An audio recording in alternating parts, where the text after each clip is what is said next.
Hello everyone. आज के video में हम लोग देखेंगे कि उन अलजेब्रिक फार्मूलाज को जैसे a प्लस बी का whole square, a plus B का होल क्यूब, ऐसे ही कुछ 6 या 7 फार्मूलाज को ज्योमेट्रिक फॉर्म में हम लोग कैसे रिप्रेजेंट कर सकते हैं, यानी वो अलजेब्रिक फार्मूलाज किस ज्योमेट्रिक शेप को रिप्रेजेंट करते हैं उनको हम लोग देखेंगे। तो हम लोग स्टार्ट करेंगे जो सबसे बेसिक और फेमस फार्मूला है a प्लस बी का होल स्क्वायर। तो सबसे पहले आपको एक स्क्वायर लेना होगा जिसका साइड का लेंथ होगा a प्लस बी, ठीक है। तो उसमें कुछ लेंथ होगा a और कुछ लेंथ होगा b उस स्क्वायर के साइड का। अब उसको जब आप लोग उसका एरिया निकालने का कोशिश करेगा उस स्क्वायर का, तो उसमें आप यहाँ पर देख सकते हैं कि एक ब्लू रंग का स्क्वायर बनेगा जो जिसका एरिया होगा a स्क्वायर, ठीक है। हम लोग को a plus B into A plus B करना है ना, यानी कि उस स्क्वायर का एरिया निकालना है। तो एक तो बनेगा a स्क्वायर का एरिया, एक रेक्टेंगल बनेगा ए बी और नीचे भी एक रेक्टेंगल बनेगा ए बी। कॉर्नर पर सबसे नीचे बी स्क्वायर का एक छोटा सा स्क्वायर बनेगा। जब हम लोग इनको ऐड करते हैं तो हो जाता है a square plus 2ab plus B square, जो कि a प्लस बी का होल स्क्वायर का फॉर्मूला होता है।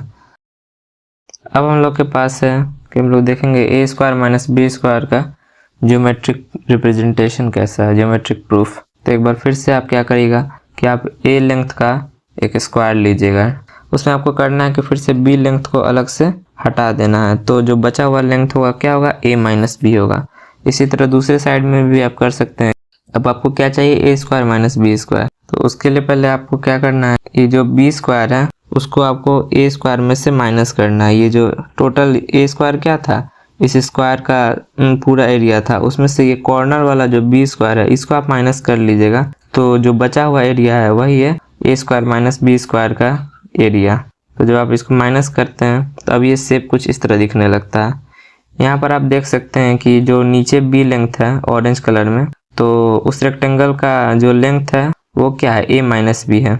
और उधर भी यहाँ पर हाईलाइट हो रहा हुआ येलो कलर से, उधर ऊपर भी a माइनस बी लेंथ है उस ऊपर वाले नीले वाले रेक्टेंगल का। तो इसको हम लोग दोनों साइड को एक साथ रख देते हैं। ऊपर के साइड का लेंथ हो जाएगा a प्लस बी और नीचे तो a माइनस बी लेंथ है ही, और यही था a square minus B square area, क्योंकि हम लोगों ने कॉर्नर से b स्क्वायर हटा दिया था। तो इस तरह से हम लोग देख सकते हैं कि a square minus B square को हम लोग ज्योमेट्रिकली रिप्रेजेंट करते हैं a minus B into A plus B के इक्वल, ठीक है। अब हम लोग इसी तरह देखेंगे a plus B plus C का होल स्क्वायर का एरिया कैसे निकलेगा। तो इसमें भी हम लोग क्या करते हैं कि एक स्क्वायर लेते हैं a plus B plus C length का, और फिर a plus B plus C length का है तो उसमें a b और c 3 सेगमेंट्स में उसके साइड को डिवाइड कर देते हैं। और फिर जब हम लोग मल्टीप्लाई करते हैं तो हम लोग को वो सारे टर्म्स मिल जाते हैं जो कि a प्लस बी प्लस सी को हम लोग एक्सपेंड करेंगे तो मिलेगा। तो हम लोग को डायगोनल में 3 स्क्वायर आपको दिखेंगे हाईलाइट होते हुए, एक a स्क्वायर, एक b स्क्वायर, एक सबसे नीचे डायगोनल में c स्क्वायर। ये 3 टर्म्स मिल गए। अब आपको रेक्टेंगल शेप्स में मिलेंगे, जैसे कि ए बी के 2 रेक्टेंगल्स मिलेंगे, उसी तरह ए सी पर्पल कलर में 2 रेक्टेंगल्स मिलेंगे, और ऑरेंज कलर में बी सी में 2 रेक्टेंगल्स मिलेंगे। आप ध्यान से देख सकते हैं ये कैसे आ रहे हैं ये सब। जब हम लोग इनको ऐड कर देते हैं तो ये जो भी एक्सपेंड होने के बाद ये टोटल टर्म्स मिलते हैं, जैसे a square plus B square plus C square plus 2ab plus 2bc plus 2c है, ये a plus B plus C का होल स्क्वायर के इक्वल है। अब हम लोग a प्लस बी का होल क्यूब को देखेंगे। तो a प्लस बी का होल क्यूब क्या होगा, a प्लस बी का होल स्क्वायर जो भी आएगा उसमें वापस से a प्लस बी को हम लोग मल्टीप्लाई करेंगे। a प्लस बी का होल स्क्वायर हम लोगों ने सबसे फर्स्ट में देखा था कि क्या होता है। आइए एक बार फिर से देखते हैं। पहले क्या करेंगे कि हम लोग a प्लस बी का एक स्क्वायर लेंगे, ठीक है। और उसको जब हम लोग मल्टीप्लाई करते हैं तो क्या टर्म्स बनती है, जैसे यहाँ पर ब्लू कलर में एक a स्क्वायर बना, ग्रीन कलर में ए बी के 2 टर्म्स बनेंगे, और ये कॉर्नर पर रेड कलर में बी स्क्वायर बनेगा, ठीक है। अब हम लोग इसमें क्या करेंगे, इसमें a प्लस बी से मल्टीप्लाई करेंगे a प्लस बी के होल स्क्वायर में। तो पहले हम लोग a प्लस बी में पहले बस a से मल्टीप्लाई करेंगे, तो ये एरिया है। अगर हम लोग इसमें a से पहले मल्टीप्लाई करते हैं तो जब भी आप एरिया में लेंथ से मल्टीप्लाई करते हैं तो वो क्या एक 3D शेप को जन्म देता है, यानी कि वो वॉल्यूम को देगा। जैसे हम लोग a से मल्टीप्लाई करेंगे तो ये 3D शेप में आ जाएगा। अच्छा, उसमें जब हम लोग a से मल्टीप्लाई करते हैं तो कौन कौन से टर्म्स बन जाते हैं, a cube plus 2a square b plus ab square, okay. जब हम लोग वापस इसमें b से मल्टीप्लाई करते हैं जो a प्लस बी का होल स्क्वायर था उसमें, तो फिर उसको भी जब हम लोग इसके वापस ऊपर स्टैक कर देंगे तो हम लोग को a प्लस बी का होल क्यूब मिल जाता है। ठीक है, वो होता है a cube plus 3a square b plus 3ab square plus b cube, जिसमें हम लोग को एक जैसे कि एक लार्ज क्यूब यहाँ पर दिख रहा है ब्लू कलर का a क्यूब मिल जाएगा, एक येलो कलर का b क्यूब और a स्क्वायर b के 3 स्क्वायर स्लैब्स यहाँ पर जैसे आपको दिख रहे होंगे वो मिल जाएंगे, जिसको हम लोग 3a स्क्वायर b कहते हैं। और उसी तरह रेक्टेंगुलर पिलर्स ab स्क्वायर जो है वो भी 3 मिल जाएंगे। ठीक है, तो ये था आपको a प्लस बी का होल क्यूब का ज्योमेट्रिक रिप्रेजेंटेशन। अब हम लोग अपने अगले प्रूफ की तरफ बढ़ते हैं। Sum of first n odd numbers का ज्योमेट्रिक रिप्रेजेंटेशन कैसे होगा ये देखते हैं।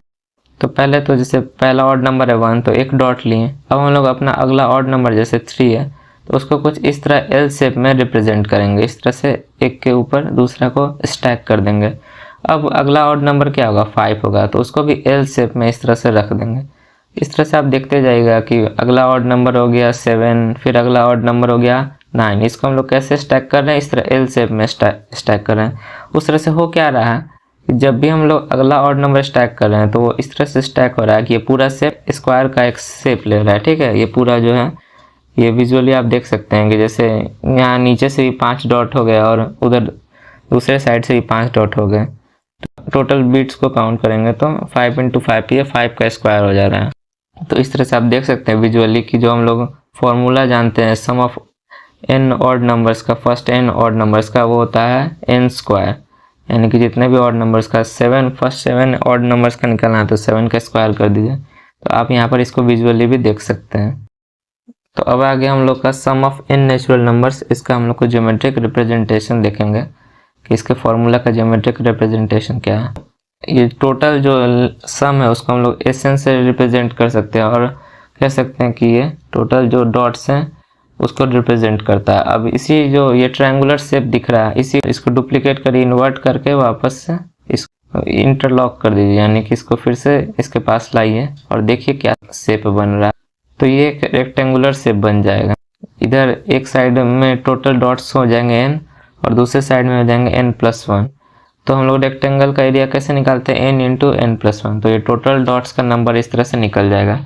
लेकिन ये टोटल डॉट्स क्या दिखा रहा है, तो एक्स्ट्रा डॉट्स दिखा रहा है, यानी कि उस ट्रायंगल के डॉट्स तो हम लोग को पहले कैलकुलेट करने ही नहीं थे, हम लोग को तो बस ब्लू ट्रायंगल्स के डॉट्स कैलकुलेट करने हैं। तो ये एक्चुअली n × n+1 2SN को रिप्रेजेंट कर रहा है। अब आप इसमें 2 से डिवाइड कर दीजिएगा तो SN यानी जो पहले ब्लू कलर के जो ट्रायंगल के डॉट्स हैं उसको रिप्रेजेंट कर देगा, यानी SN हो जाएगा n × n+1/2। आप जब अर्थमेटिक प्रोग्रेशन पढ़ेंगे तो वहाँ पर आप इसको विजुअली और अच्छे से समझ पाएँ। चलिए अब हम लोग देखते हैं sum of first n even numbers, इसका ज्योमेट्रिक रिप्रेजेंटेशन। तो इसमें भी हम लोग डॉट्स का यूज़ करेंगे। पहले हम लोग लेंगे जो फर्स्ट हम लोग का इवन नंबर है 2, अगला इवन नंबर क्या है 4, तो उसको भी हम लोग यहाँ पर रिप्रेजेंट करेंगे उसी तरह एल शेप बनाते हुए। अगला क्या है 6, तो उसको भी हम लोग इस तरह से रिप्रेजेंट करेंगे। इस तरह से जब हम लोग इवन नंबर्स को रिप्रेजेंट करेंगे इस तरह एल शेप में तो हम लोग देखते हैं कि ये रेक्टेंगुलर फॉर्म लिए जा रहा है। जब ऑड नंबर्स को इस तरह रिप्रेजेंट कर रहे थे तो क्या स्क्वायर फॉर्म ले रहा था, लेकिन ये क्या फॉर्म ले रहा है, ये रेक्टेंगल का एक फॉर्म ले रहा है जिसमें एक साइड से डॉट्स का नंबर हो जाएगा n और दूसरे साइड से डॉट्स का नंबर हो जाएगा n+1। तो अब हम लोग को टोटल डॉट्स कैलकुलेट करना है, यानी रेक्टेंगल का एरिया कैसे निकालते हैं n × n+1 अगर हम लोग मल्टीप्लाई कर दें, सिंपल मतलब लॉजिक भी है, तो हम लोग टोटल डॉट्स को मतलब निकाल सकते हैं कि कितने डॉट्स हैं। और यही हम लोग का फॉर्मूला भी होता है, sum of first n even numbers का फॉर्मूला होता है n × n+1। तो इस तरह से हम लोगों ने यहाँ पर ज्योमेट्रिकली देख लिया कि ये फॉर्मूला n × n+1 के फॉर्म में क्यों लिखा जाता है। और यही था हम लोग का ये मैपिंग अलजेब्रा टू ज्योमेट्री का फर्स्ट पार्ट। हो सकता है इसका दूसरा पार्ट भी हम कभी लाएंगे। So thank you for watching.